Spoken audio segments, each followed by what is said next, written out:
Then a couple months later, they announced the A7 III.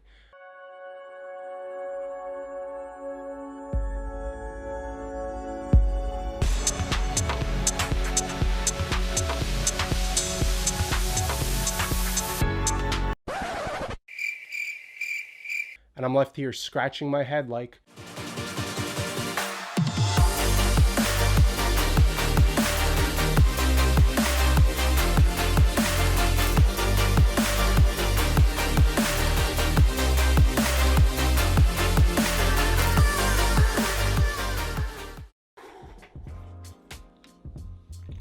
so we could talk about this now that my thirst is quenched. For today's video, we are addressing the Sony A7R III versus the A7 III and which camera is best for you. I personally own both of them, been using them for quite some bit of time on professional shoots, TV shows, and my personal work. So I think I have a good insight on which one to lean towards for the type of creative that you are. So let's get into it. So a lot of people have asked me which camera to get, which one I like better. So I figured I'd just make a video on it. For those of you who don't know me, I'm Jason Anthony and I'm a full-time content creator. On this channel, I focus around the Sony system and teach you guys how to be better content creators. So if that's something you're into, consider subscribing. So I want to get into this topic. It's a discussion that's all over Reddit and there's a bunch of YouTube videos on it. And people have asked me, do you regret buying the R3 or the 7 III? Absolutely not. I love both cameras, but they both have different features that I use for different scenarios. So I'm going to talk about it and give you a quick back history of my photography and videography career. I started photo and video about 2 years ago doing product photography, similarly to Peter McKinnon, and I started with Canon systems and jumped to Panasonic. I had a G7, and then I went back to Canon, had an 80D, and then I bought an A7 II and an R2, and the announcement of the Sony A7R III, I wound up flipping my R2 for $2,100, believe it or not, and I pre-ordered the R3, and then I was left without a camera. I had an A6000 that I was just using for a month or two. So I got the Sony A7R III, started playing around with it. I loved it. Thing's a beast when it comes to photos. You guys know that. It's great for video. Faster autofocusing than the R2, a lot more features, the battery life, everything was so much better than the R2. Then a couple months later, they announced the A7 III.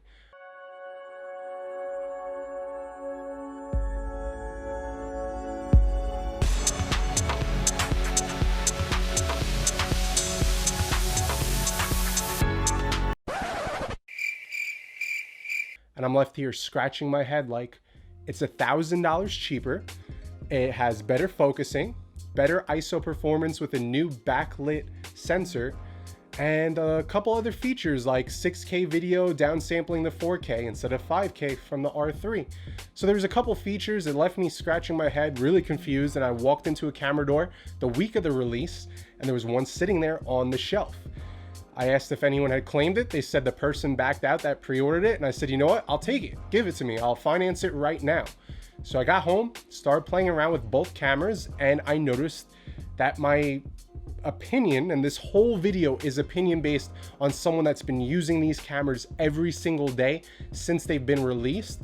I want to make this video for you guys so you can have an easier time deciding on which one it is that you think you should go for. So I have some notes listed right here, and the reason why I wrote them down is because I don't want to mess any of the specs up or the key features for you guys that are going to jump down my throat in the comment section. So let's talk about everything real quick, and then I'll go over my personal experience. So price, $2,998 versus $1,998. There's a $1,000 price difference. Of course you're gonna buy, and I hope you guys buy the insurance for accidental. That's another $100 to $350 depending on where and for how long. But now we have a $1,000 window. So you can get the A7 III and some Zeiss glass, or put that $1,000 towards even G Master glass and have a killer combo, or we can have the A7R III. So we have these two options right here. So now that we got the price difference out of the way, let's talk about file size and megapixels. So the R3 is 42.4 megapixels. Each uncompressed raw photo is about 85 megabytes. They're huge. And now we have the Sony A7 III at 24.2 megapixels and about 50 megabytes for uncompressed raw photos. Now let me plant this seed in your head real quick. The 1DX Mark II is about 21 megapixels, so a $6,000 Canon body, one of the best, fastest focusing. It does 4K 60, it has crazy fast shutter speed. That camera is only 21.2 megapixels, yet it's an industry standard for a lot of photographers and videographers like Peter McKinnon. So the reason why I'm saying this is because I don't want you to think that smaller megapixels means a crappier camera. That's not the case. Anything over 20 megapixels is great. Now, another thing I want you guys to be aware of, and this is another reason why I was a little upset about the announcement of the A7 III, is the focal points. So the Sony A7R III that had better focusing than the R2 was announced with 399 phase detection points and 425 contrast detection points, overall leaving your sensor coverage of about 47%. Now the A7 III was announced with 693 phase detection points, the same amount of contrast detection points, but 93% coverage on the sensor for focusing. That is a huge difference, 47 and 93. What? So although you can use certain focal modes, you can chimp and you can go ahead and recompose your pictures, it's still nice being able to use like eye autofocus or other focusing points and being able to know that the corners are going to be covered for the most part. So that's something I want you guys to be aware of. So what camera do I go with when I want to shoot photos? Obviously it's the R3. I like to do a lot of astrophotography. I do a lot of product shots for companies, and just for the peace of mind, I bring the R3 with me when I'm doing photos, and the A7 III, but I always use the R3 for photos. Now for video, my A cam is definitely what I'm shooting on right now, and that's the A7 III. And then I use the A7R III for like a B camera, so that one will stay on a tripod. But for my gimbal movements and slider shots, the A7 III is what I go with.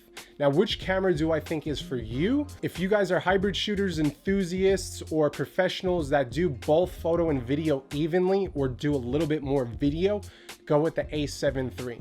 If the A7R III is in your budget and you're a professional photographer, you do engagements, weddings, editorial like I had mentioned, go with the R3. But either way, you guys will be happy. I could tell you that there's not one that I lean towards over the other.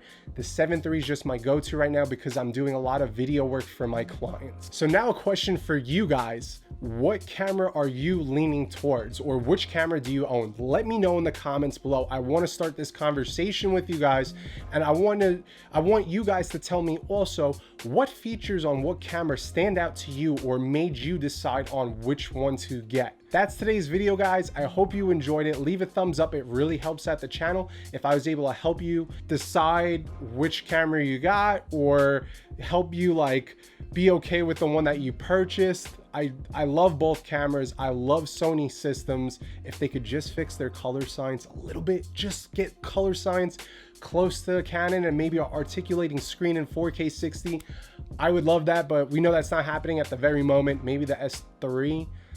Oh boy, I don't want to buy the S3. I just bought these. But until next time, guys, Jay Anthony, peace.